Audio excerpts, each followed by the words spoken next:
शिक्षार sustainable position को जीवाई चाहूँगी सेते बेले आम सामने आसी जाउछि ड्रॉप आउट। ये ड्रॉप आउट हार किभଳି भाबरे ह्रास पाइब एवं सेथिरु आम पिला माने से गरीब हुंतु से धनी हुंतु से कौन सी ताको पाखरे परिस्थिति थाउ ना कहीं आउ ड्रॉप आउट हार रहिबो नाही ताहा आशातीत भाव में ह्रास पाइब। ये कथा को नेइकरी ये प्रथम दुईटी आह्वान भितर गोटे हूँ ड्रॉप आउट एवं द्वितीयटी हूँ गुणात्मक शिक्षा। ओडिशा सरकार आम राज्य में आज ये जो मिड डे मील को आमे यह को केवल अष्टम श्रेणी पर्यंत सीमित न रखी नवम दशम श्रेणी अर्थात दशम श्रेणी पर्यंत मध्याह्न भोजन को संप्रसारित करवा एवं ताहा सहित गोटे अधिक गोटे दिन अधिक अंडा गोटे दबा एवं 3 दिन रे पुष्टिकर लडू दबा ये व्यवस्था मध्य जो पुष्टिकर खाद्य अच्छी ताकू संप्रसारित करवा ये कार्यक्रम आम सरकार आसिला परे ताकू वृद्धि करिसंती। ओडिशा रे जो गोटे आदिवासी जातिर भाषा अच्छी सेटा हला सांताली जातिर भाषा अलची की तार स्क्रिप्ट अच्छी साहित्य अच्छी लिटरेचर अच्छी ताहार संस्कृति अच्छी आउ से भाषा रे पाठ्य पुस्तक छपा कार्यक्रम चली एवं सांताली भाषा रे शिक्षा प्रदान करने व्यापक भाव में प्रस्तुति चली। आगामी दिन में पाठ पढ़ा सांताली भाषा रे किभଳି भाव में पिला माने गपरे गीतरे खेलरे एवं विभिन्न शिक्षण कार्यक्रम माध्यम रे पिला मानकर भाषा संपर्कित दक्षतार विकास काम करा जाई पारिबो ताहा उपरे आज फोकस बा केंद्रित आज करि पारिछंती। आसो स्कूल जीवा ये अभियान अधीन रे मध्य कार्यक्रम चली एथिरे आरंभरू 18 वर्ष पर्यंत जो बयसर पिला माने ड्रॉप आउट होउछंती सेमानंकर पाठ पढ़ार उन्नति हेउनाही आउ सेथिपाई जो परिवार 18 वर्ष बयस पर्यंतर जो पिला माने अछंती तांको घर को घर सर्वे करा जाउची स्कूल जाउ नथुआ पिला मान को चिन्हट करबा सेमानंकर पाठ छाड़ीबार कारण कोन पचारि बुझिबा स्वतंत्र पाठ छाड़ीबार कारण एवं स्वतंत्र आवश्यकता पिला मानक उपरे को परिस्थिति देकर जाइछि तार स्थिति मूल्यांकन करवा ये समस्त कथा को गुरुतर सह आज आम सरकार नहीं प्राथमिक स्तर में आगामी 3 वर्ष मध्य प्रायतः 45,000 शिक्षक पदवी आपंकर पूरण करा रेगुलर भित्तिक गुरु ब्रह्मा गुरु विष्णु गुरुदेव महेश्वर गुरु साक्षात परम ब्रह्म तस्मै श्री गुरवे नमः। आज भारतीय दार्शनिक राष्ट्रनीतिज्ञ पूर्वतन राष्ट्रपति महान शिक्षाविद तथा आदर्श शिक्षक भारत रत्न डॉक्टर सर्वपल्ली राधाकृष्णनकर ये पवित्र जयंती अवसर रे मुझे भक्तिपूत श्रद्धांजलि जनाऊँ। आज तांकर स्मृति रे पालन हेउथबा पवित्र गुरु दिवस आउ ताहार शुभ अवसर रे आउ थरे मु आपण मानकु समस्त को शुभेच्छा और अभिनंदन जनाऊँ एवं विशेष कर शिक्षक समाज को मोर सम्मान जनाऊँ। सर्वपल्ली राधाकृष्णन केवल जड़े विशिष्ट शिक्षाविद दार्शनिक एवं लेखक नथिले से थिले जड़े श्रेष्ठ गुरु। आजिकाली तो आउ से गुरु शिष्य परंपरा नहीं किंतु प्रत्येक विद्यार्थी तथा प्रत्येक शिक्षक शिक्षयित्रींकर पाई आज से होउछंती आमर एवं आम समस्तंकर आदर्श। भारतीय संस्कृति और परंपरा रे शिक्षार महत्व ये आज नुह जुगे जुगे रही आसी एवं विशेष करी भारत रे वैदिक जुगरू ये चली आसुअछि। वैदिक परंपरा रे आम पिला माने बा बालक माने छोट समय रे अरण्य मध्य रे गुरुकुल रे रही अध्ययन करुथिले। जदियो आज आउ से गुरुकुल नहीं बा से गुरुकुलर गुरु शिष्य परंपरा नहीं, आज तार गोटे परिवर्तन होइछि एवं आधुनिक शिक्षा व्यवस्था आज प्रचलित अछि। किंतु आपण माने समस्ते मने पकांतु, आज हजार हजार वर्ष धरिकरी ये गुरुकुल नहीं शिक्षार व्यापक भाव में परिवर्तन होइछि, आधुनिक शिक्षा व्यवस्था होइछि। किंतु से हजार हजार वर्ष पूर्वर से छाप से नियारा परंपरा आज भी आम छात्र छात्री ठारे देखिबा पय मिलुछि। आम देश रे प्राथमिक विद्यालय रु जदि आम देखिबा विश्वविद्यालय पर्यंत आज भी सेई आमर जहा परंपरा गुरुकुल शिक्षा व्यवस्था रु थिला अभिवादन आ से अभिवादन स्वरूप आज आमे परस्पर मध्य जेते बेले साक्षात होउछंती भेट होउछंती नमस्कार कहउछंती नमस्कार जणाउछंती एवं प्रणाम मध्य करुछंती।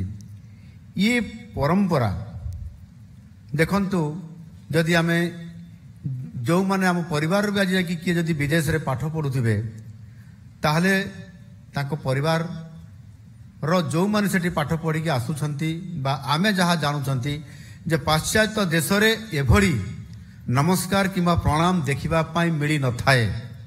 कहना ये होउची आम भारतीय संस्कृति आ परंपरार एक सुंदर ये होउची नियारा परंपरा एवं आमर ये स्वतंत्रता आमर। एनु निश्चित भाव रे आज से दृष्टिकोण आज आमे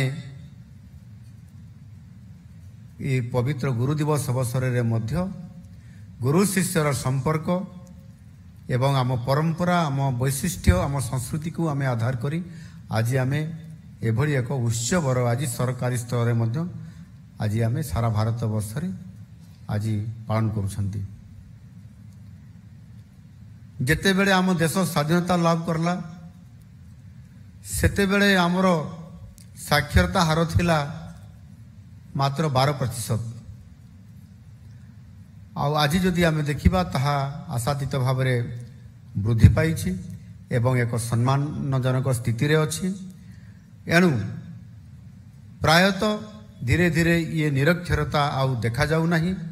निश्चित भाव में आगामी दिन में यार सस्टेनेबल पोजिशन रे मध्य आमे पहुंची पारिबा। 100% आमे आमर संपूर्ण साक्षरता आम पाखरे आसिकी आ किछि दिन भितर पहुंची पारिबो। विशेष करके आजिर शिक्षा पद्धति रे आम समस्तंकर पई दुईटी बड़ आह्वान अछि। ये आह्वान गुड़िक कौन? प्रथम आह्वान होउछि आमे जेते बेले एबे शिक्षार सस्टेनेबल पोजिशन को जीवा पाई चाहूछंती सेते बेले आम सामना रे आसी जाउछि ड्रॉप आउट। ये ड्रॉप आउट हार किभली भाव रे ह्रास पाइबो एवं सेथिरु आम पिला माने से गरीब हुंतु से धनी हुंतु से कौन सी ताको पाखरे परिस्थिति थाउ ना कहीं आ ड्रॉप आउट हार रहिबो नाही ताहा आशातीत भाव में ह्रास पाइबो। ये कथा को नेइकरी ये प्रथम दुईटी आह्वान भितर गोटे होउछि ड्रॉप आउट एवं द्वितीयटी होउछि गुणात्मक शिक्षा। एठारे मु कहि रखिया पय चाहे जे शिक्षा विशेष भाव में प्राथमिक शिक्षा आ ए क्षेत्र रे आमे यदि देखिबा ताहले एथिरे दुईटी कथा गोटे हेला खाद्य आ गोटे हेला शिक्षा। खाद्य एवं शिक्षा मध्य ଆମର ଗୋଟାଏ ନିବିଡ଼ ସମ୍ପର୍କ ଅଛି। ଯଦି ଆମ ପାଖରେ ଖାଦ୍ୟ ନାହିଁ ତାହେଲେ ଆମ ପିଲା ପାଠ ପଢ଼ିବା ପାଇଁ ଯାଉନାହିଁ। ଯଦି ଯାଉଛି ତାହେଲେ ଅପପୁଷ୍ଟିର ଶିକାର ହେଉଛି ଏବଂ ସେ ଭଲ ପାଠ ପଢ଼ିପାରୁନାହିଁ, ତାର ମାନସିକ ସ୍ତରରେ ପରିବର୍ତ୍ତନ ହେଉନାହିଁ, ଜ୍ଞାନର ବିକାଶ ହେଉନାହିଁ। ପରବର୍ତ୍ତୀ ପର୍ଯ୍ୟାୟରେ ସେ ମଧ୍ୟ ବିଭିନ୍ନ ପରିସ୍ଥିତିରେ ଡ୍ରପ୍ ଆଉଟ୍ ବି ହୋଇଯାଉଛି। ଆଉ ଏହାକୁ ଆଧାର କରିକି ଆଜି ପ୍ରାଥମିକ ସ୍ତରରେ ସେଇଥିପାଇଁ ଆମ ପିଲାମାନଙ୍କୁ ସର୍ବପ୍ରଥମେ ସେ ପିଲାମାନଙ୍କୁ ଆମ ବିଦ୍ୟାଳୟ ପରିସର ଭିତରେ ବାନ୍ଧି ରଖିବା ପାଇଁ ଯେ ସେ ଖାଦ୍ୟ ବି ଖାଇବ ଏବଂ ପାଠ ବି ପଢ଼ିବ। ଆଉ ସେଥିପାଇଁ ମିଡ୍ ଡେ ମିଲ୍ର ଏ ବ୍ୟବସ୍ଥା ମଧ୍ୟ କରାଯାଇଛି ଏବଂ ତାହାର ଗୋଟିଏ ପ୍ରଭାବ ବି ରହିଛି। ଅନ୍ତତଃ ପକ୍ଷରେ ପ୍ରଥମେ ଆଗେ ପିଲାଟି ବିଦ୍ୟାଳୟକୁ ତ ଆସୁ, ବିଦ୍ୟାଳୟକୁ ଆସିଲା ଭିତରେ ସେ ଭଲ ଖାଦ୍ୟ ଖାଉ, ପୁଷ୍ଟିକର ଖାଦ୍ୟ ଖାଉ ଏବଂ ପୁଷ୍ଟିକର ଖାଦ୍ୟ ଖାଇଲା ପରେ ତାପରେ ଶିକ୍ଷକ ମାଧ୍ୟମରେ ଏକ ପରିବେଶ ମାଧ୍ୟମରେ ସେ ଧୀରେ ଧୀରେ ପାଠ ପଢ଼ିବା ପ୍ରତି ଆକୃଷ୍ଟ ହେବ। ଆଉ ସେଥିପାଇଁ ଓଡ଼ିଶା ସରକାର ଆମ ରାଜ୍ୟରେ ଆଜି ଏ ଯେଉଁ ମିଡ୍ ଡେ ମିଲ୍କୁ ଆମେ ଏହାକୁ କେବଳ ଅଷ୍ଟମ ଶ୍ରେଣୀ ପର୍ଯ୍ୟନ୍ତ ସୀମିତ ନ ରଖି ନବମ ଦଶମ ଶ୍ରେଣୀ ଅର୍ଥାତ୍ ଦଶମ ଶ୍ରେଣୀ ପର୍ଯ୍ୟନ୍ତ ମଧ୍ୟାହ୍ନ ଭୋଜନକୁ ସମ୍ପ୍ରସାରିତ କରିବା ଏବଂ ତାହା ସହିତ ଗୋଟିଏ ଦିନରେ ଅଧିକ ଅଣ୍ଡା ଗୋଟିଏ ଦେବା ଏବଂ 3 ଦିନରେ ପୁଷ୍ଟିକର ଲଡ଼ୁ ଦେବା, ଏ ବ୍ୟବସ୍ଥା ମଧ୍ୟ ଯେଉଁଥିରେ ପୁଷ୍ଟିକର ଖାଦ୍ୟ ଅଛି ତାକୁ ସମ୍ପ୍ରସାରିତ କରିବା, ଏ କାର୍ଯ୍ୟକ୍ରମ ଆମ ସରକାର ଆସିଲା ପରେ ତାକୁ ବୃଦ୍ଧି କରିଛନ୍ତି। ଏବଂ ସେଇଭଳି ଭାବରେ ଯଦି ଆମେ ଡ୍ରପ୍ ଆଉଟ୍ ହାରକୁ ଦେଖିବା ଏବଂ କେଉଁ ବର୍ଗର ଲୋକମାନେ, କେଉଁ ବର୍ଗର ଛାତ୍ରଛାତ୍ରୀମାନେ ଅଧିକ ଡ୍ରପ୍ ଆଉଟ୍ ହେଉଛନ୍ତି, ତାହେଲେ ହିସାବରେ ରିପୋର୍ଟରେ ଆସିଛି ଯେ ବିଶେଷ କରିକି ଆମ ଓଡ଼ିଶାରେ ଯେହେତୁ 24%ରୁ ଅଧିକ ଜନଜାତି, ଅନୁସୂଚିତ ଜନଜାତି ବର୍ଗର ଛାତ୍ରଛାତ୍ରୀମାନେ ସେମାନେ ଡ୍ରପ୍ ଆଉଟ୍ ହେଉଛନ୍ତି।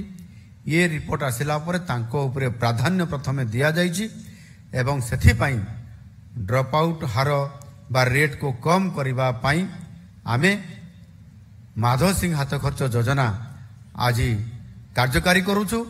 ଆଉ ଏହା କରିବା ଦ୍ୱାରା ପାଖାପାଖି 3 ଲକ୍ଷରୁ ଅଧିକ ଛାତ୍ରଛାତ୍ରୀ ଏଥିରେ ଉପକୃତ ହେବା ଏବଂ ଧୀରେ ଧୀରେ ଡ୍ରପ୍ ଆଉଟ୍ ହାର ଖସିଯିବା, ଏ ପ୍ରକାରର ଗୋଟିଏ ବଡ଼ କାର୍ଯ୍ୟକ୍ରମ ଆମ ସରକାର ଆଜି ହାତକୁ ନେଇଛନ୍ତି। ଦ୍ୱିତୀୟ ଆହ୍ୱାନଟି ହେଲା ଗୁଣାତ୍ମକ ଶିକ୍ଷା ପ୍ରଦାନ। ଏ ଯେଉଁ ଗୁଣାତ୍ମକ ଶିକ୍ଷା ପ୍ରଦାନ, ୟାକୁ କିଭଳି ଭାବରେ କାର୍ଯ୍ୟକାରୀ କରାଯାଇପାରିବ। ଅତୀତରେ ଅନେକ ଜାଗାରେ ଆମେ ଗୁଣାତ୍ମକ ଶିକ୍ଷା ପ୍ରଦାନ କରିବାରେ ହୁଏତ କୌଣସି ନା କୌଣସି ଜାଗାରେ ଟିକିଏ ଝୁଣ୍ଟେଇ ହୋଇପଡ଼ିଛନ୍ତି ଏବଂ ସେଥିରେ ଶିକ୍ଷକ ନିଯୁକ୍ତି ନ ହେବା ଏବଂ ଭିତ୍ତିଭୂମିକୁ ଗୁରୁତ୍ୱ ନ ଦେବା, ଏଭଳି ଏକ ପରିସ୍ଥିତି, ନକାରାତ୍ମକ ପରିସ୍ଥିତି ମଝିରେ ଆସିଲା, ଯେଉଁଥିପାଇଁ କି ଗୋଟିଏ ଗୋଟିଏ ବିଦ୍ୟାଳୟରେ ଜଣେ ଶିକ୍ଷକରେ ସ୍କୁଲ ଚାଲିବା, ଆଉ ଗୋଟିଏ ଗୋଟିଏ ବିଦ୍ୟାଳୟରେ ଜଣେ ବି ଶିକ୍ଷକ ନଥିବ ଆଉ ସେ ବିଦ୍ୟାଳୟ ଚାଲିବ। ଅର୍ଥାତ୍ ଯିଏ ଶିକ୍ଷକ ନୁହଁ, ଯିଏ ଡ୍ରପ୍ ଆଉଟ୍ ପାଇଁ, ଯିଏ ଶିକ୍ଷାରେ କେମିତି ପିଲାମାନେ ସ୍କୁଲକୁ ଆସିବେ ଡ୍ରପ୍ ଆଉଟ୍ ହେଉଥିବା ପିଲାମାନେ, ତାଙ୍କ ପାଇଁ ସେ କଣ୍ଟ୍ରାକ୍ଚୁଆଲ ଟିଚର ବା ଏସ୍ଏସ୍ ଟିଚର ହୁଅନ୍ତୁ, ସେଇମାନଙ୍କର ସ୍ତରରେ କାମ କରୁଥିବା ଶିକ୍ଷକଙ୍କର ଦ୍ୱାରା ସେ ବିଦ୍ୟାଳୟକୁ ଛାଡ଼ି ଦେଇଥିବା କାରଣରୁ ସେ ବିଦ୍ୟାଳୟରେ ପ୍ରକୃତରେ ଜଣେ ବି ଶିକ୍ଷକ ନଥିଲେ। ଇଏ ଗତ ସରକାର ସମୟରେ ଇଏ ନିଶ୍ଚୁକ ଛବି ମୁଁ ନିଜେ ଦେଖିଛି, ବିଧାୟକ ହିସାବରେ ବି ଏବଂ ଜଣେ ଶିକ୍ଷକ ହିସାବରେ ମଧ୍ୟ। ଏଣୁ ନିଶ୍ଚିତ ଭାବରେ ଏଥିରେ ଗୁଣାତ୍ମକ ଶିକ୍ଷା କଥା ଯେତେବେଳେ ଆମେ ଆଲୋଚନା କରୁଛନ୍ତି, ପ୍ରଥମରେ ତ ଶିକ୍ଷକ ଦରକାର ଏବଂ ପରବର୍ତ୍ତୀ ପର୍ଯ୍ୟାୟରେ ତାର ଭିତ୍ତିଭୂମି ଦରକାର। ଏବଂ ଆମେ ସେଥିରେ ଯେଉଁ ପ୍ରଥମ ଆହ୍ୱାନଟି ଯୋଡ଼ିଲେ, ସେଥିରେ ଆମେ ପିଲା ଡ୍ରପ୍ ଆଉଟ୍ କେମିତି ନ ହେବ ସେଥିପାଇଁ पुष्टिकर खाद्यर व्यवस्था करवा पिला को केमती ड्रप आउट नहीं स्कूल को आनिबा ये कथा जदि आम देखा आज दिन में गोटे परिवर्तन होइछि केंद्र रे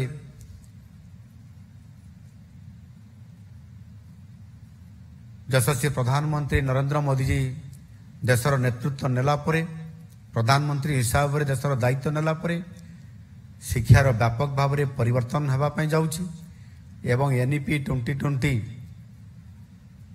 आज लागू होइछि दुर्भाग्यर कथा ओडिशा रे आज एनईपी 2020 कहउछंती 2020 रे ये कार्यकारी करा जाइछि किंतु ओडिशा रे एबे लागू हैला अर्थात 5 वर्ष पर आम ओडिशा रे आज आम लागू करिछंती आम पिला माने 5 वर्ष पछरे अछंती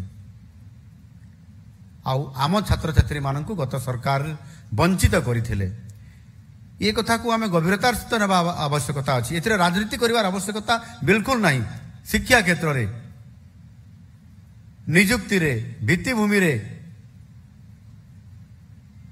एणु आज से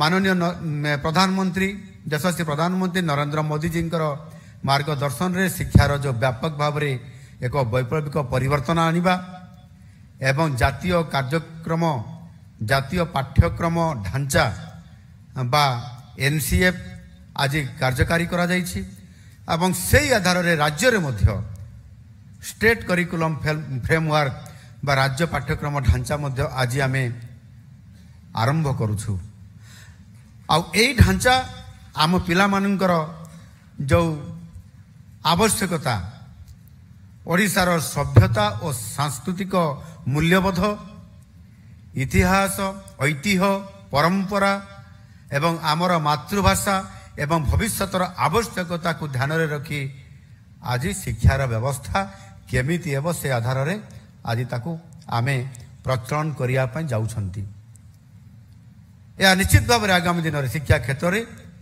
एक ऐतिहासिक हेबो एवं आम पिला मानकू समानकू स्वतंत्रता प्रदान करिवो एवं शिक्षा क्षेत्र में एक सुनिश्चितता आनिबो जोउतरे शिक्षार्थी माने अधिक सृजनशील एवं स्वावलंबी हेबे आदिवासी छात्र छात्री किभली भाव में अर्थात जड़े आदिवासी से ता जदि आदिवासी भाषा रे ता घरे ता परिवार रे ता गाँव रे जदि सी भाषार आदान प्रदान करुछि ताहले सेईटा ही तार प्रथम मातृभाषा आउ सेई मातृभाषा रे से केमती ताकू शिक्षा प्रदान करा जाई परिबो सेथि पई ये जातीय शिक्षा नीति 2020 रे एथिरे स्वतंत्रता दिया जाइछि आउ एही क्रम रे प्रथम थर करी ओडिशा रे जो गोटे आदिवासी जातिर भाषा अच्छी सेटा हला सांताली जातिर भाषा ऑल चिकी तार स्क्रिप्ट अच्छी साहित्य अच्छी लिटरेचर अच्छी ताहार संस्कृति अच्छी आउ से भाषा रे पाठ्य पुस्तक छपा कार्यक्रम चली एवं सांताली भाषा रे शिक्षा प्रदान करबा पई व्यापक भाव में प्रस्तुति चली आगामी दिन में पाठ पढ़ा जीवो सांताली भाषा रे बाकी अन्य जो भाषा गुड़िक अच्छी तांकर स्क्रिप्ट आज नहीं किंबा जो जातिर स्क्रिप्ट आज सामना को किसी शुणा जाऊँगी आसुची बोली जो दिन केंद्र सरकार ताकू मान्यता देदेवे से भाषा रे धीरे धीरे मध्य तांकू से स्क्रिप्ट आधार रे से भाषार से जातिर से पिला मानकू पाठ पढ़ाइबार व्यवस्था आज नूतन जातीय शिक्षा नीति ए पद्धति रे आगु को बढ़िबा पई ये गुटे नया प्रयास चली आज होची पवित्र गुरु दिवस सेप्टेम्बर मास 5 तारीख ठीक गत वर्ष सेप्टेम्बर मास 5 तारीख रे आम सरकार आसीबार प्रथम गुरु दिवस आम सरकार पालन करले एवं व्यापक भाव में कार्यक्रम करा जाइथिला एवं आमर जातीय शिक्षा नीति 2020 आरंभ करा जिबा परिप्रेक्षी रे आमे एक मिशन आरंभ करिथिलु आ ताहा होची निपुण ओडिशा मिशन ये निपुण ओडिशा मिशन आरंभ करिथिलु एही मिशन तार कार्यक्रम रे आज गोटिए वर्ष आज पूरण करुछि। निश्चित भावरे आमर ये विभागर समस्त अधिकारी माने यहाको कार्यकारी करैबा पई सेमाने ये मिशन पई किभଳି भावरे पिला माने गपरे गीतरे खेलरे एवं विभिन्न शिक्षण कार्यक्रम माध्यम रे पिला मानकर भाषा संपर्कित दक्षतार विकास काम करा जाई पारिबो ताहा उपरे आज फोकस बा केंद्रित आज करि पारिछंती। एनु निपुण ओडिशा अधीन रे आम राज्य स्तर एक पठन अभियान आज आमे एठी शुभारंभ करिछु। पढ़िबा गढ़िबा ओडिशा एक नूतन पठन अभियान पढ़िबा गढ़िबा ओडिशा मध्य आज ताकू आमे नुआ आरंभ करिया पई जाउछंती। सेही भली भाबरे आमे ताकू समस्ते आम समस्तंकर मिलित प्रयास रे एहा आगको बढ़िबो आ निश्चित भाबरे आम पिला मानकर भविष्य को आमे स्वतंत्रता देबा पई सुनिश्चित करि परिबा।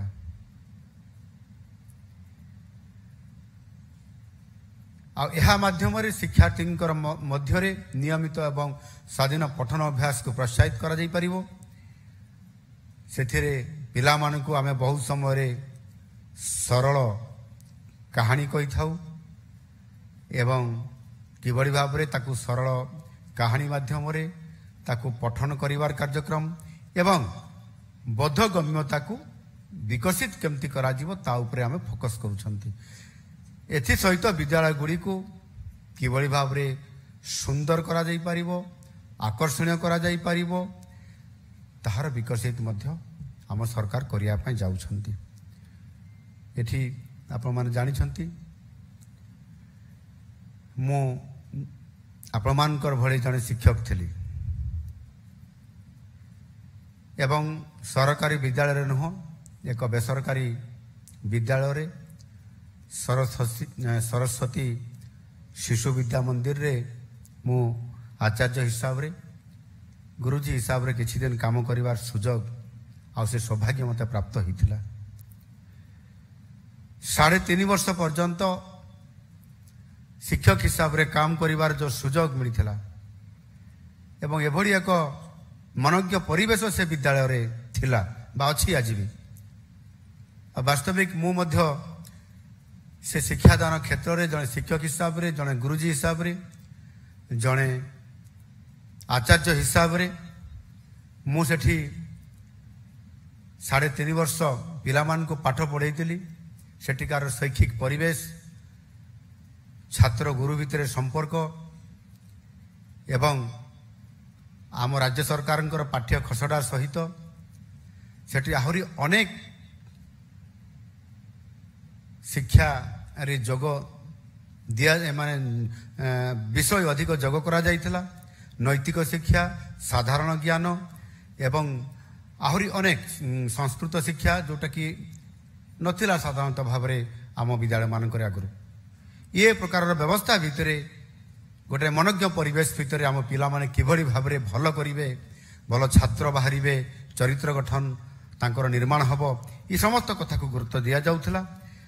एवं सेही आधार जेते बडे मु देखिली शिशु मंदिर एते सुंदर परिवेश तैयारी हेइची किंतु आम सरकारी विद्यालय रे काहे कि नुह काहे कि हेई परिबो नाही ये कथा को मन भितर मोर अनेक प्रश्न मो पाखरे असमाहित प्रश्न उंकी मारी थिला एवं विधायक हेला परे मो मनरे सेही जो समस्या लागी रहितला ताकू आधार करी किभली भाबरे अंततः पक्षे मो विधानसभा रे नहले मो जिल्ला रे केमिति एभली एक मनोज्ञ परिवेश भितरे शिक्षा क्षेत्र में गुणात्मक मान शिक्षा सहित गोटे आदर्श विद्यालय किभली भाव में प्रतिष्ठा हो पारिबो करा जाई पारिबो ये समाहित असमाहित प्रश्न को नहीं मु विधानसभा बाहर रे तत्कालीन मुख्यमंत्री पाखरे जिलापाल निकट में अनेक समय मु चिठी देइतिली प्रस्ताव देइतिली आलोचना करितिली जे एक गुणात्मक मान आदर्श प्राथमिक स्तर रे शिक्षा को किभली भाव में सुनिश्चित करा जाई पारिबो जदिओ सेदिन मो कथा को पूर्व सरकार ग्रहण करी नथिले, गुरुत्व दे नथिले, मु बहुत चिंतित भी थिली, किंतु मु हतोत्साह होई नथिली एवं भांगी पड़ी नथिली। मोर संघर्ष को मु जारी रखिथिली। समय बदलिला आउ मते निजे ओडिशार जनसाधारण मते से दायित्व देले जे आपण निजे दायित्व नियंतु। महाप्रभु जगन्नाथ मते आशीर्वाद करले एवं दायित्व देले आपण निजे एभली एक शिक्षार मनोज्ञ परिवेश सहित नूतन शिक्षा पद्धति भितर एक आदर्श एक मॉडल हिसाब रे शिक्षार व्यवस्था को तैयारी करंतु। आ मोर आज परम सौभाग्य जे आज आपण मानकर समस्तंकर सदिच्छा एवं माननीय मोदी जी दिग्दर्शन रे आज मते राज्यर सही सेवा करिबा पाई ये शिक्षार व्यवस्था को परिवर्तन करिबा पाई आज स्वतंत्रता आज दायित्व मते दिया जाइछि। आउ आज मु मध्य ताहार किभଳି भाବରେ भरपूर उपयोग करा जाई पारिबो। शिक्षा क्षेत्र रे ओडिसा रे एक ऐतिहासिक वैप्लविक एक परिवर्तन आ जाई पारिबो। आ सेथि पई आम सरकार आज कार्यरत। एठी हमरो शिक्षा मंत्री कहउतिले गोदावरी मिश्र आदर्श प्राथमिक विद्यालय योजना आज आम सरकार हाथ को नहीं चंती। जो कथा मु कहउतिले एक आदर्श बा मॉडल हिसाब रे हम तैयारी करिबा। प्रथमे प्रति पंचायत स्तर रे केमिति गोटिए गोटिए विद्यालय प्रतिष्ठा करिबा। सेथिरे जेमिति आपनकर प्रति ब्लॉक रे गोटिए गोटिए गत सरकार ओडिशा आदर्श विद्यालय प्रतिष्ठा करिसंती, किंतु सेटा सीबीएसई पैटर्न रे आमे आम ओडिशा सरकारंकर बा जातीय शिक्षा नीति आधार रे ही एक मॉडल स्कूल को आम छिड़ा करिया पई पड़िबो। आउ सेही दृष्टिकोणरू गोदावरी मिश्र आदर्श प्राथमिक विद्यालय परिकल्पना 2019 मसीहारू जेतेबेले मु या उपरे केंद्रित करी सरकारंकर उपरे दाबी करी आसुथिली। आउ ताहा निश्चित भावरे एक स्वतंत्रता पाइबो। अत्याधुनिक प्राथमिक विद्यालय ता भितरे पशिबो, आदर्शता रहिबो। जेभଳି भावरे सही पुरातन एक आदर्श शिक्षा परिवेश थिला जोठी आ सेटा होउची सत्यवादी वन विद्यालय रे जोठी पंचसखा से सत्यवादी वन विद्यालय रे आग एक आदर्श शिक्षार परिवेश एवं एक विद्यालय प्रतिष्ठा करिथिले। पिला मानकु किबळी भावरे आदर्श भावरे शिक्षा परिवेश सृष्टि करिकरी तांकु शिक्षादान प्रदान करइबे। आ यहा द्वारा पिला माने किबळी भावरे एक मॉडल हिसाब रे बाहरिबे एवं गोटे व्यापक भावरे शिक्षार परिवर्तन आगामी दिन में करा जाई परिबो। आज ये गोदावरी मिश्र प्राथमिक आदर्श विद्यालय ये आरंभ हो जाइछि।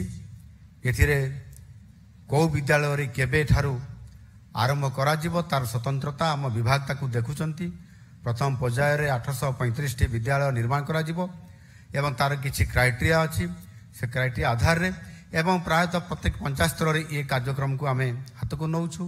मॉडल 1 मॉडल 2 एई बड़ी भाव रे कार्यक्रम करा जिवो एवं सेथिरे पाखापाखि प्राय प्रत्येक विद्यालय रे 5 कोटी रु 7 कोटी टका पर्यंत मध्य खर्च करा जिवो।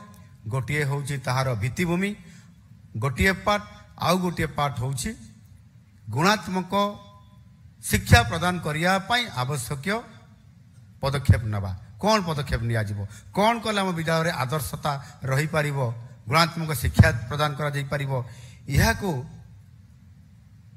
गुरुत्व आरोप करने सहित शैशव शिक्षा को किभଳି भाବରେ सुदृढ़ करा जाई पारिबो, जहा केंद्र शिक्षा नीति आधार रे ताकू अडॉप्ट करा जाइछि। सेथिपई आम ओडिशा स्तर रे आमे प्राक प्राथमिक शिक्षा को एक शिशु बाटिका नाम दीजु। ये शिशु बाटिका तार आरंभ होइछि। शिशु बाटिका रे प्रथम रो ही छोट बेलू पिला मान को उत्तम परिवेश सहित गुणात्मक शिक्षा देवा पई आमे ये कार्यक्रम आज हाथ को नौछंती। आउ सेथिपई प्राय राज्य रे 45,000 प्राथमिक विद्यालय रे शिशु बाटिका ये कार्यक्रम आरंभ करा जाइछि। 5 ରୁ 6 ବର୍ଷ ବୟସର ପିଲାମାନଙ୍କୁ ପ୍ରାକ୍ ପ୍ରାଥମିକ ଶିକ୍ଷା ଏଥିରେ ପ୍ରଦାନ କରାଯାଉଛି। ଆଉ ସେଥିରେ ମଧ୍ୟ ଆମେ ପିଲାମାନଙ୍କୁ ଯତ୍ନ ନେବା, ତାଙ୍କୁ ସହାୟତା ଦେବା ପାଇଁ ଶିଶୁ ସେବିକାଙ୍କୁ ମଧ୍ୟ ନିଯୁକ୍ତି ଦେବା ପାଇଁ ଯାଉଛୁ। ଏହାଦ୍ୱାରା ସେଠି ଶିଶୁ ସେବିକା ହିସାବରେ ଜଣେ ମହିଳା ନିଯୁକ୍ତି ବି ହେବେ ଏବଂ ତାଙ୍କର ସେବା ପ୍ରଦାନ କରିବେ। ଆସ ସ୍କୁଲ ଯିବା, ଏ ଯେଉଁ ଅଭିଯାନ ଆସ ସ୍କୁଲ ଯିବା, ଏ ଅଭିଯାନ ଅଧୀନରେ ମଧ୍ୟ ଏ କାର୍ଯ୍ୟକ୍ରମ ଚାଲିଛି। ଏଥିରେ ଆରମ୍ଭରୁ 18 ବର୍ଷ ପର୍ଯ୍ୟନ୍ତ ଯେଉଁ ବୟସର ପିଲାମାନେ ଡ୍ରପ୍ ଆଉଟ୍ ହେଉଛନ୍ତି, ସେମାନଙ୍କର ପାଠପଢ଼ାର ଉନ୍ନତି ହେଉନାହିଁ। ଆଉ ସେଥିପାଇଁ ଯେଉଁ ପରିବାରରେ 18 ବର୍ଷ ବୟସ ପର୍ଯ୍ୟନ୍ତର ଯେଉଁଠି ପିଲାମାନେ ଅଛନ୍ତି ତାଙ୍କ ଘରକୁ ଘର ସର୍ଭେ କରାଯାଉଛି। ସ୍କୁଲ ଯାଉନଥିବା ପିଲାମାନଙ୍କୁ ଚିହ୍ନଟ କରିବା, ସେମାନଙ୍କର ପାଠ ଛାଡ଼ିବାର କାରଣ କ'ଣ ପଚାରି ବୁଝିବା, ସ୍ୱତନ୍ତ୍ର ପାଠ ଛାଡ଼ିବାର କାରଣ ଏବଂ ସ୍ୱତନ୍ତ୍ର ଆବଶ୍ୟକତା ପିଲାମାନଙ୍କ ଉପରେ କେଉଁ ପରିସ୍ଥିତି ଦେଇକରି ଯାଇଛି ତାହାର ସ୍ଥିତି ମୂଲ୍ୟାଙ୍କନ କରିବା, ଇଏ ସମସ୍ତ କଥାକୁ ଗୁରୁତ୍ୱର ସହ ଆଜି ଆମ ସରକାର ନେଇଛନ୍ତି। ଏବଂ ଗତ 5 ବର୍ଷ ମଧ୍ୟରେ ଶିକ୍ଷାର ବ୍ୟବସ୍ଥାରେ ପ୍ରବେଶ କରିବାର ଆଶା କରାଯାଉଥିବା ଯେଉଁ ପିଲାମାନଙ୍କୁ ତା ଭିତରେ ତାଙ୍କର ସଂଖ୍ୟା ଆକଳନ କରିବା ଏବଂ ଏହି ଅଭିଯାନର ଯେଉଁ ଉଦ୍ଦେଶ୍ୟ ଅଛି ତାକୁ ସାକାର କରିବା ପାଇଁ ଆଗାମୀ ଦିନରେ କାର୍ଯ୍ୟକ୍ରମ ମଧ୍ୟ ଏ କାର୍ଯ୍ୟକ୍ରମ ମାଧ୍ୟମରେ ସେମାନଙ୍କୁ କାର୍ଯ୍ୟକାରୀ କରିବା ପାଇଁ ପଡ଼ିବ। ଆଉ ସେଥିପାଇଁ ଏ କାମ ମଧ୍ୟ ଆମ ସ୍କୁଲ ଯିବା ଏ କାର୍ଯ୍ୟକ୍ରମରେ ସ୍ୱତନ୍ତ୍ରତା ଦିଆଯାଇଛି। ଶିକ୍ଷାର ଏକ ଅନୁକୂଳ ବାତାବରଣ ଏବଂ ପରିବେଶ ସୃଷ୍ଟି କରିବା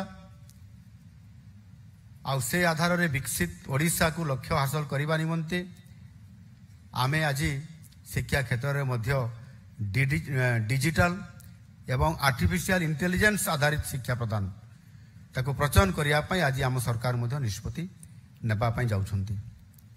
ଜାତୀୟ ଶିକ୍ଷାନୀତି ଅନୁଯାୟୀ ଭାଷା ପ୍ରଚଳନ ଭଳି ଅନେକ ଆଧୁନିକ ପଦ୍ଧତିରେ ଶିକ୍ଷା ପ୍ରଦାନ କରେଇବା, ଏହା ହେଉଛି ଆମର ମୂଳ ଉଦ୍ଦେଶ୍ୟ। ଇଏ ସମସ୍ତ କଥାକୁ ଗୁରୁତ୍ୱର ସହିତ ବିଚାରକୁ ନେଇ ଆମ ସରକାର ଅର୍ଥାତ୍ ଲୋକଙ୍କର ସରକାର ରାଜ୍ୟରେ ପ୍ରାଥମିକ ଶିକ୍ଷାକୁ ତାର ବିକାଶ କେମିତି ହେଇପାରିବ ଆଉ ସେଥିପାଇଁ ଆମ ସରକାର ପ୍ରତିଶ୍ରୁତିବଦ୍ଧ। ଆଉ ସେଇଥିପାଇଁ ଚଳିତ ବର୍ଷ ବଜେଟରେ ଯାହା ମାନ୍ୟବର ଶିକ୍ଷାମନ୍ତ୍ରୀ କହୁଥିଲେ ଯେ ଆମେ ରେକର୍ଡ ପରିମାଣରେ ବଜେଟରେ ବ୍ୟବସ୍ଥା କରିଛୁ। ଆଉ ଗତ ବର୍ଷର ବଜେଟ ଯାହା ଥିଲା ତାଠାରୁ 18% ବୃଦ୍ଧି। ଆଉ ଇଏ ମଧ୍ୟ ଆମ ସବୁ ବିଭାଗର ଯେଉଁ ବଜେଟ ଅଛି ତାଠାରୁ ସର୍ବାଧିକ ଏବଂ 31,000 କୋଟି ଟଙ୍କାର ବ୍ୟୟବରାଦ ମଧ୍ୟ କରାଯାଇଛି ଏ ଶିକ୍ଷା ବ୍ୟବସ୍ଥାରେ ସ୍ୱତନ୍ତ୍ରତା ଆମେ ଦେବା ଦ୍ୱାରା। ଇଏ ଖାଲି ଓଡ଼ିଶାରେ ନୁହଁ, ବଜେଟ ଅନୁପାତରେ ଦେଶରେ ପ୍ରଥମ 5 ଗୋଟି ରାଜ୍ୟ ଭିତରେ ମଧ୍ୟ ଆମର ସ୍ୱତନ୍ତ୍ରତା ଅଛି। ଆଉ ସେ ଆଧାରରେ ଆମେ ଆଜି ବହୁତ ସ୍ୱତନ୍ତ୍ରତା ଦେଇଛୁ ଆମ ପ୍ରାଥମିକ ଶିକ୍ଷାକୁ। ଆଉ ଏଥିରୁ ହିଁ ଆପଣମାନେ ଜାଣିପାରୁଥିବେ ଯେ ଶିକ୍ଷା ପ୍ରତି କିଭଳି ଭାବରେ ଆମ ସରକାର ଆଜି ଗୁରୁତ୍ୱ ଦେଉଛନ୍ତି। ଆପଣମାନେ ଜାଣିଥିବେ ଆଜି ହେଲା 5 ତାରିଖ, ଗୋଟିଏ ଦିନ ପୂର୍ବରୁ ଥିଲା 3 ତାରିଖ। 3 ତାରିଖରେ ଜିଏସ୍ଟି କାଉନସିଲର 56ତମ ବୈଠକ ଅନୁଷ୍ଠିତ ହୋଇଥିଲା। ମୋର ବି ସୌଭାଗ୍ୟ ଥିଲା ଯେ ସେ ଜିଏସ୍ଟି କାଉନସିଲ ବୈଠକରେ ମୁଁ ଉପସ୍ଥିତ ଥିଲି। ମୁଖ୍ୟମନ୍ତ୍ରୀ ହିସାବରେ ନୁହଁ, ଅର୍ଥମନ୍ତ୍ରୀ ହିସାବରେ। ଏଣୁ ମୁଁ ସେଠି ଏ ବୈଠକରେ 11ଟାରୁ ବୈଠକ ଆରମ୍ଭ ହୋଇଥିଲା ଦିଲ୍ଲୀରେ। ରାତି 9:30 ବେଳେ ବୈଠକ ସରିଲା। ନିରନ୍ତର ଭାବରେ 10.5 ଘଣ୍ଟା ବୈଠକ ସେଠି ଅନୁଷ୍ଠିତ ହେଲା ଏବଂ ଏଥିରେ ବିଭିନ୍ନ ଦ୍ରବ୍ୟ ଓ ସେବା ଉପରେ କିଭଳି ଭାବରେ ଅର୍ଥାତ୍ ଜିଏସ୍ଟି ଉପରେ ଆପଣଙ୍କର ଶସ୍ତା କେମିତି ହେବା ଆଉ ସେ ଉପରେ ଆଲୋଚନା ଚାଲିଥିଲା। ଏବଂ ତା ଉପରେ ମଧ୍ୟ ଶିକ୍ଷା କ୍ଷେତ୍ରରେ ବହୁତ ବଡ଼ ଗୋଟିଏ ଆଜି ଏ କ୍ଷେତ୍ରର ଉପଯୋଗ ହେଉଥିବା ଯେଉଁ ସମସ୍ତ ଉପକରଣ ଗୁଡ଼ିକ ଶିକ୍ଷା କ୍ଷେତ୍ରରେ ଆପଣମାନଙ୍କ କ୍ଷେତ୍ରରେ ତାକୁ ସମ୍ପୂର୍ଣ୍ଣ ଆଜି କରମୁକ୍ତ କରାଯାଇପାରିଛି। ଇଏ ଜିଏସ୍ଟିରେ ତାହା ହେଇଛି। ଆଉ ଏହାଦ୍ୱାରା ଆମ ଏ ବିଭାଗରେ ଆହୁରି ସହଜରେ ଆମେ ତାକୁ ଆମ ବିଦ୍ୟାର୍ଥୀମାନେ ଉପକୃତ ହୋଇପାରିବେ। ସେଥିରେ ଶିକ୍ଷକ ଶିକ୍ଷୟିତ୍ରୀଙ୍କର ପ୍ରତି ଅଗଣିତ ବିଦ୍ୟାର୍ଥୀ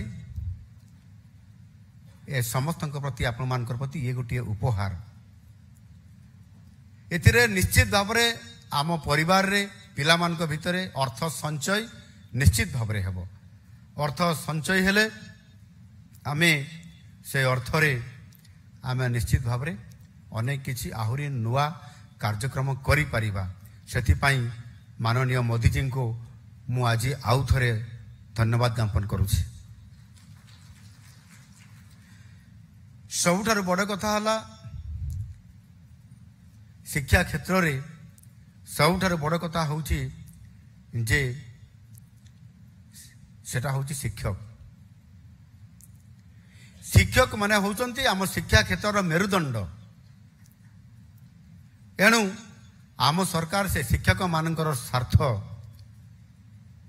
ତାକୁ କିଭଳି ଭାବରେ ପୂରଣ କରାଯିବ, ତାଙ୍କର ଦାବି ପୂରଣ କରାଯାଇପାରିବ ଏବଂ କିଭଳି ଭାବରେ ଶିକ୍ଷକମାନେ ଭଲରେ ରହିବେ ଏହା ଉପରେ ଆଜି ଫୋକସ୍ କରିବା ପାଇଁ ଯାଉଛନ୍ତି।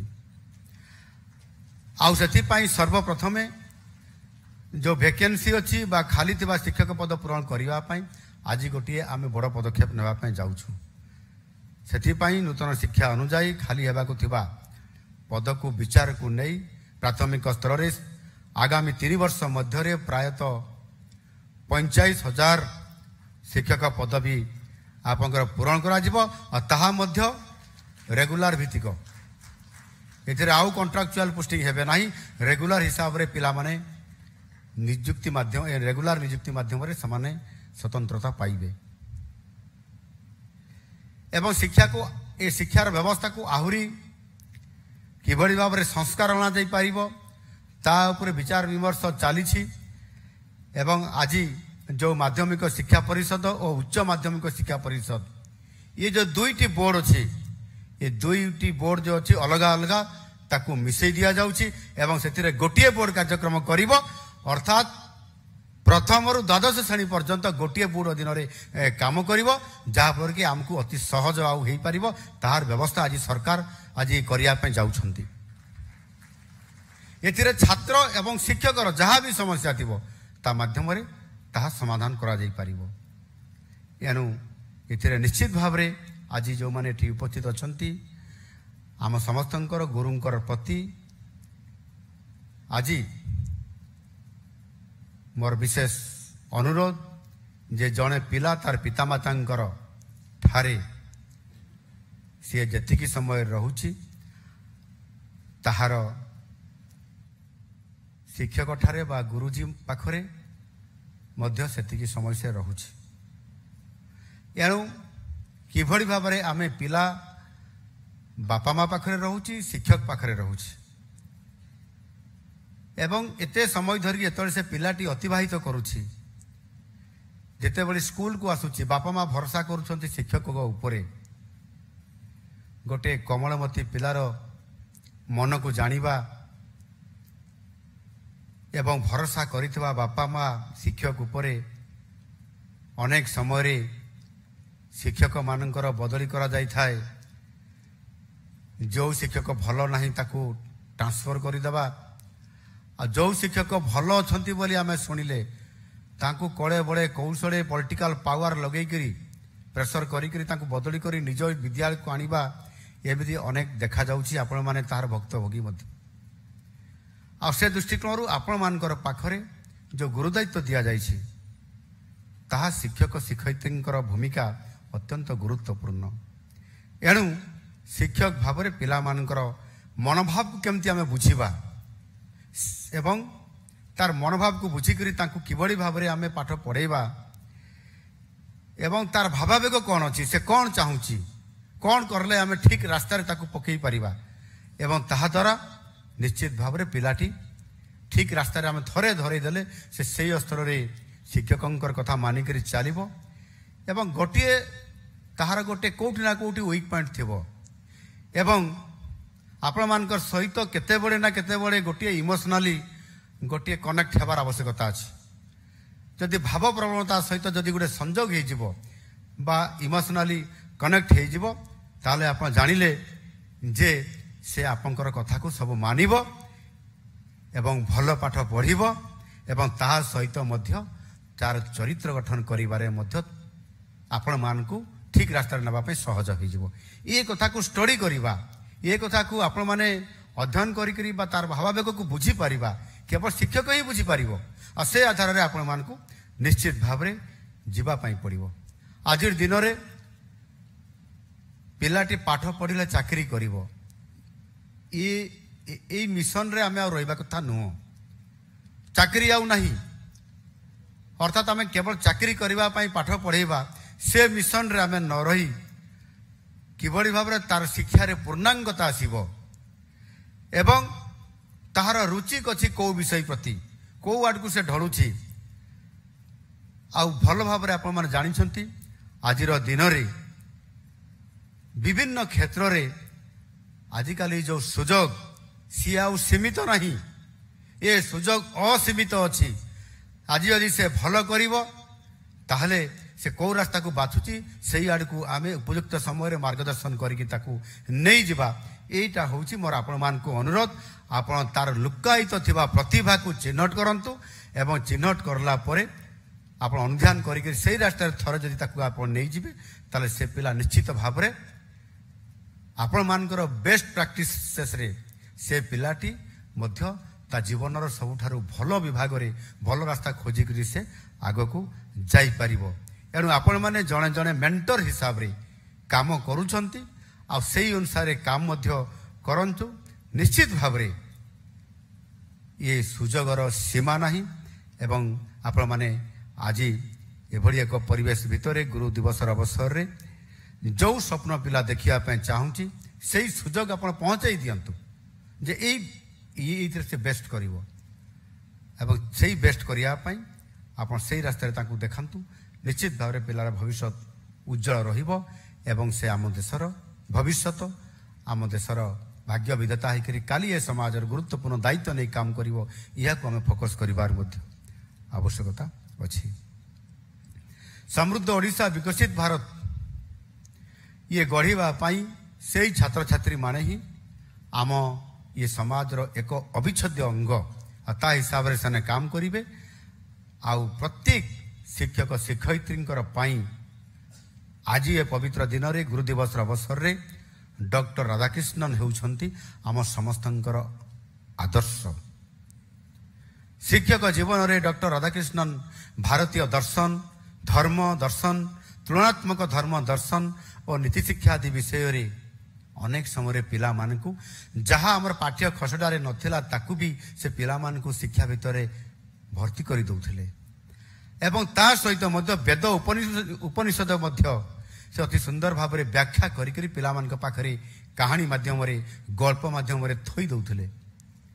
ଆଉ ସେଇଥିପାଇଁ ତ ଆଜି ସେ ଆମମାନଙ୍କର ଆଦର୍ଶ, ଭାରତରତ୍ନ, ଆଧୁନିକ ସମାଜର ଗୁରୁ ବା ଶିକ୍ଷକ ଶିକ୍ଷୟିତ୍ରୀଙ୍କୁ ସମାଜରେ ପ୍ରକୃତ ନିର୍ମାତା ବୋଲି ଆଖ୍ୟା ଆଜି ଦିଆଯାଇଛି। ବିଶେଷ କରିକରି ଆମେ ପୁସ୍ତକ ଜ୍ଞାନ ଯେତେବେଳେ ପ୍ରଦାନ କରୁଛନ୍ତି ତା ଭିତରେ କେବଳ ପୁସ୍ତକ ଜ୍ଞାନ ଭିତରେ ସୀମିତ ନ ରହି ଆମେ ତାର ଚରିତ୍ର ଗଠନ, ମୂଲ୍ୟବୋଧ ଶିକ୍ଷା, ଜୀବନ କୌଶଳ ଶିକ୍ଷା ପ୍ରଦାନ କରିକରି ଭବିଷ୍ୟତ ପାଇଁ ନୂତନ ପିଢ଼ିକୁ କିଭଳି ଭାବରେ ଆମେ ପ୍ରସ୍ତୁତ କରାଇବାରେ ଆମର ବହୁତ ବଡ଼ ଗୋଟିଏ ଭାଗିଦାରୀ ରହିବ, ତା ଉପରେ ଫୋକସ୍ କରିବାର ଆବଶ୍ୟକତା ଅଛି। ଏକ ଶକ୍ତିଶାଳୀ ଏବଂ ବିକଶିତ ସମାଜ ଗଠନ ପାଇଁ ଶିକ୍ଷକ ଶିକ୍ଷୟିତ୍ରୀଙ୍କର ଭୂମିକା ଅର୍ଥାତ୍ ଆପଣମାନଙ୍କର ଭୂମିକା ଅତୀବ ଗୁରୁତ୍ୱପୂର୍ଣ୍ଣ। ଆଉ ସେଇ ଆଧାରରେ ନିଶ୍ଚିତ ଭାବରେ ଆମର ପ୍ରଗତି ପଥ ଆଗକୁ ବଢ଼ିବ। ସେଥିପାଇଁ ସରକାର ଯତ୍ନବାନ ଅଛନ୍ତି ଏବଂ ଆମକୁ ଆଜି ଯେଉଁ ଆଦର୍ଶ ଡକ୍ଟର ରାଧାକ୍ରିଷ୍ଣନ ଆଜି ଆମକୁ ଦେଇ ଯାଇଛନ୍ତି, ଆମେ ଆଜିର ଦିନରେ ସଂକଳ୍ପ ନିଶ୍ଚିତ ଭାବରେ ନେବାର ଆବଶ୍ୟକତା ମୁଁ ମନେ କରେ। ତାକୁ ଆଦର୍ଶ କରି ଏକ ଆଦର୍ଶ ଶିକ୍ଷା ବ୍ୟବସ୍ଥା ଆମେ ସମସ୍ତେ ମିଶିକରି ସରକାର, ଶିକ୍ଷକ ବିଭାଗ, ଜନସାଧାରଣ, ବୁଦ୍ଧିଜୀବୀ ସମସ୍ତଙ୍କର ସହିତ ଏକ ମିଳିତ ଉଦ୍ୟମରେ ଆମେ ତାକୁ ନିଶ୍ଚିତ ଭାବରେ ଏକ ଆଦର୍ଶ ଶିକ୍ଷା ବ୍ୟବସ୍ଥା ଗଢ଼ି ତୋଳିବା, ଯେଉଁଠି ଆମ ପିଲାମାନଙ୍କର ଭବିଷ୍ୟତ ଉଜ୍ଜଳ ଥିବ। ଆଜି ଏହି ପବିତ୍ର ଗୁରୁ ଦିବସର ଅବସରରେ ଶିକ୍ଷକ ଶିକ୍ଷୟିତ୍ରୀମାନଙ୍କର ଏହି କଠିନ ପରିଶ୍ରମ ଏବଂ ଉଦ୍ୟମ ଆଉ ଚେଷ୍ଟା ପାଇଁ ଆମେ ଚଳିତ ବର୍ଷ ରାଜ୍ୟ ଏବଂ ଜିଲ୍ଲା ସ୍ତରରେ ଶ୍ରେଷ୍ଠ ଶିକ୍ଷକ ଶିକ୍ଷୟିତ୍ରୀମାନଙ୍କୁ ମୁଖ୍ୟମନ୍ତ୍ରୀ ଶିକ୍ଷା ପୁରସ୍କାର ବ୍ୟବସ୍ଥା କରି ଏକ ସ୍ୱତନ୍ତ୍ରତା ଦେଇ ଆମେ ଇଏ ପୁରସ୍କାରର ବ୍ୟବସ୍ଥା କରାଯାଇଛି ଏବଂ ସେଥିରେ ଶିକ୍ଷକମାନଙ୍କୁ କେବଳ ପୁରସ୍କାର ନୁହଁ ତାଙ୍କୁ ସମ୍ମାନିତ କରାଯାଉଛି ଏବଂ ପୁରସ୍କାର ଦିଆଯାଉଛି। ଏଭଳି କାର୍ଯ୍ୟକ୍ରମ ମାଧ୍ୟମରେ ଆଜି 70 ଜଣ ଶିକ୍ଷକଙ୍କର ସହିତ ଜିଲ୍ଲା ଶିକ୍ଷା ଓ ପ୍ରଶିକ୍ଷଣ ପ୍ରତିଷ୍ଠାନ, ଜିଲ୍ଲା ଶିକ୍ଷା ଅଧିକାରୀ, ବ୍ଲକ ଶିକ୍ଷା ଅଧିକାରୀ ମଧ୍ୟ ଆଜି ଆମ ସାମ୍ନାରେ ଆପଣମାନଙ୍କର ଉପସ୍ଥିତିରେ ଏଠି ପୁରସ୍କୃତ ହୋଇଛନ୍ତି। ମୁଁ ସେମାନଙ୍କୁ शुभेच्छा और अभिनंदन जनाऊँगी। समस्ते तांको टिके जोरदार करताली देई आमे तांको आउ थरे आमे स्वागत करिबा एवं सम्मानित करिबा एवं ता सहित शिक्षा क्षेत्र में उत्कर्षता प्रतिपादन पाई 3टी जिला को आमे जगतसिंहपुर जिला, झारसुगुड़ा जिला एवं खोर्धा जिला को आमे मध्य सम्मानित करिसंती एवं अर्थराशि मध्य पुरस्कार करिसंती। प्रथम जिला स्थान जी अधिकार करले को जिला झारसुगुड़ा जिला तांको बोधे 3 कोटी टंकार पुरस्कार दिया जाउची एवं द्वितीय खोर्धा जिला तांको 2 कोटी टंका पुरस्कार दिया जाउची एवं जगतसिंहपुर जिला तांको मध्य 1 कोटी टंका तृतीय स्थान हिसाब रे तांको पुरस्कार आज प्रदान करा जाउची। मु ए 3टी विद्यालय को आज मुख्यमंत्री शिक्षा पुरस्कार माध्यम रे आमे ये जिला सहित जो शिक्षक शिक्षयित्री मान को सम्मानित करूछु, जो माने शिक्षा क्षेत्र रे आपण माने एक नूतन परिवर्तन आनी पारिछंती। मु आपण मान को साधुवाद दउछि एवं धन्यवाद भी दउछि। आपण मानकर ये चला पथरे आपण माने आहुरी हम पिला मानकर पई शिक्षार ये शैक्षिक परिवेश पई आपण माने आगको आहुरी आपनकर बेस्ट परफॉर्मेंस करी देखांतु। आपण माने समते जानिछंती शेषरे मु एति केवल कहिबी जे आम सरकार आसिला परे आमे समृद्ध ओडिशा गठन करिबा आम ओडिशा प्रदेश को ये आमर लक्ष्य। 2036 मसीह रे आम ओडिशा प्रदेश गठनर 100 वर्ष पूर्ण होउची।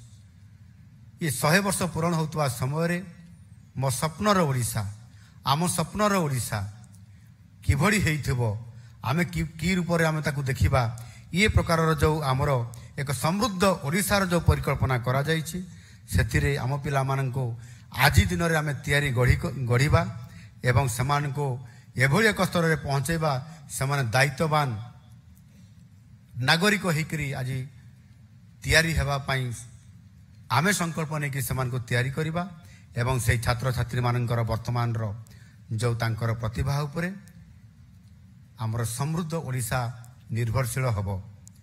जदि आमे आजिरु गढ़ी तोड़ीथिबा एवं आसंता 11 वर्ष ये कालखंड कम नुह आ 11 वर्ष भितर 2036 मसीहा आसुची आ सेते बेले समृद्ध ओडिशा जेते बेले आमे 7 वर्ष पालन करिया पई जिबा सेते बेले किभଳି भाବରେ ओडिशा को आमे विकसित करिथिबा एहा केवल आपण मानको ऊपर निर्भर आ सेति पई आपण मानको संकल्प नबा पई पड़िबो। आम पिलार भलो मंद आपण माने जानती तार दायित्व आपण मानकर पाखरे उपयुक्त गाइड करी मनीष करिबा दायित्व आपण मानकर। मु आशा करबी निश्चित भाबरे पिला मानकर जो बड़ स्वप्न ताकू आमे देखैबा एवं तांको पई आमे समस्त चेष्टा करिबा आम समृद्ध ओडिशा गठनर लक्ष्य से दिन हासिल करि पारिबा जो दिन आम पिला माने जणे जणे ये सुस्थ समाजर वातावरण भितर निजको सुस्थ हिसाब रे समान छिड़ा करिवे नेतृत्व नेबे एवं समृद्ध ओडिशा तथा विकसित ओडिशा गठन करिबारे प्रमुख भूमिका नौथिबे। शेषरे मु आमर स्वभाव कवि गंगाधर मेहरंकर रचित गोटिए पद आवृत करी मोर अभिभाषण सांग करी। से तांक रचित गुरु शिष्य रे एक सुंदर पद रचना करिसंती जहा गुरु और शिष्यंक संपर्क को निखुण और समावेशी भावे ବ୍ୟକ୍ତ କରିଥାଏ। ନିଜକୁ ଯେ ନିରନ୍ତର ଶିଷ୍ୟ ରୂପେ ଗଣେ, ନିଜକୁ ଯେ ନିରନ୍ତର ଶିଷ୍ୟ ରୂପେ ଗଣେ, ନିଶ୍ଚୟ ସେ ଯୋଗ୍ୟତମ ଗୁରୁ ମଧ୍ୟ ଜଣେ। ଧନ୍ୟବାଦ। ଭାରତ ମାତା କି ଜୟ। ବନ୍ଦେ ଉତ୍କଳ ଜନନୀ। ଆଜି ଆମ ଶିକ୍ଷକମାନଙ୍କୁ ଏଠି ସମ୍ମାନିତ କରାଗଲା ଏବଂ ପୁରସ୍କାର ବି ଦିଆଗଲା ଏବଂ ଆମ ମାନଙ୍କ ଭିତରୁ ଯେଉଁମାନେ ଆହୁରି ସର୍ବଶ୍ରେଷ୍ଠ ହେଇକି ଜାତୀୟ ସ୍ତରକୁ ଜାତୀୟ ଶିକ୍ଷକ ପୁରସ୍କାର ଅର୍ଥାତ୍ ରାଷ୍ଟ୍ରପତି ପୁରସ୍କାର ପ୍ରାପ୍ତ ହେବା ପାଇଁ ଯୋଗ୍ୟ ଯେଉଁ ଶିକ୍ଷକମାନେ ହେଲେ, ବସନ୍ତ କୁମାର ରଣା, ପ୍ରଧାନ ଶିକ୍ଷକ ସରକାରୀ ଉଚ୍ଚ ପ୍ରାଥମିକ ବିଦ୍ୟାଳୟ କଣ୍ଡେଲ କରୁକୁଣ୍ଡା ମାଲକାନଗିରିର, ସୁଦୂର ମାଲକାନଗିରିର ଜଣେ ଶିକ୍ଷକ ଆଜି ସେ ରାଷ୍ଟ୍ରପତି ପୁରସ୍କାର ପ୍ରାପ୍ତ ଶିକ୍ଷକ ହିସାବରେ ସମ୍ମାନିତ ହୋଇଛନ୍ତି। ଏବଂ ଆଉ ଜଣେ ହେଉଛନ୍ତି ତରୁଣ କୁମାର ଦାସ, ପ୍ରାଥମିକ ଶିକ୍ଷକ, ପିଏମଶ୍ରୀ କେନ୍ଦ୍ରୀୟ ବିଦ୍ୟାଳୟ କୋରାପୁଟ। ତାଙ୍କ ପାଇଁ ଏତିକି କରତାଳି ଦେଲେ ହେବ ନାହିଁ, କେତେ କଞ୍ଜୁସି କଲେ ହେବ ନାହିଁ, ଜୋରଦାର କରତାଳି ଆମେ ଦେବା ଏବଂ ତାଙ୍କୁ ସ୍ୱାଗତ କରିବା। ଆଜି ଜାତୀୟ ପୁରସ୍କାର ଗ୍ରହଣ କରିବା ପାଇଁ, ରାଷ୍ଟ୍ରପତି ପୁରସ୍କାର ପ୍ରାପ୍ତ ଶିକ୍ଷକ ହିସାବରେ ଯେଉଁ ମାନ୍ୟତା ଆଜି ପାଇଛନ୍ତି, ସମ୍ମାନିତ ପାଇଛନ୍ତି, ଆମ ସମସ୍ତଙ୍କର ପାଇଁ ସେମାନେ ଆହୁରି ଗର୍ବ। ଏଣୁ ଆମେ ମଧ୍ୟ ନିଶ୍ଚିତ ଭାବରେ କିଭଳି ଭାବରେ ଇଏ ପ୍ରତିଯୋଗିତାରେ ଆଗକୁ ବଢ଼ିବା, ଆଉ ସେଥିପାଇଁ ନିଶ୍ଚିତ ଭାବରେ ଆଜି ଏ ପବିତ୍ର ଗୁରୁ ଦିବସର ଅବସରରେ ଏଭଳି ଏକ ଭବ୍ୟ କାର୍ଯ୍ୟକ୍ରମରେ ନିଶ୍ଚିତ ଭାବରେ ଆଗାମୀ ଦିନରେ ଶିକ୍ଷାର ଯେଉଁ ବ୍ୟାପକ ପରିବର୍ତ୍ତନ ହେବା ପାଇଁ ଯାଉଛି ଆମ ଓଡ଼ିଶାରେ, ଆମ ପିଲାମାନଙ୍କର ଏବଂ ଓଡ଼ିଶାର ଭାଗ୍ୟ ମଧ୍ୟ ପରିବର୍ତ୍ତନ ହେବ। ସମୃଦ୍ଧ ଓଡ଼ିଶା ହେବ, ବିକଶିତ ଓଡ଼ିଶା ହେବ। ଆଉ ଆମେ ସମସ୍ତେ ସଂକଳ୍ପ ନେଇକରି ମୋଦିଜୀଙ୍କର ସେହି ସଂକଳ୍ପ 2047ରେ ବିକଶିତ ଭାରତ, ତାକୁ ମଧ୍ୟ ପୁରା କରିବା। ଧନ୍ୟବାଦ।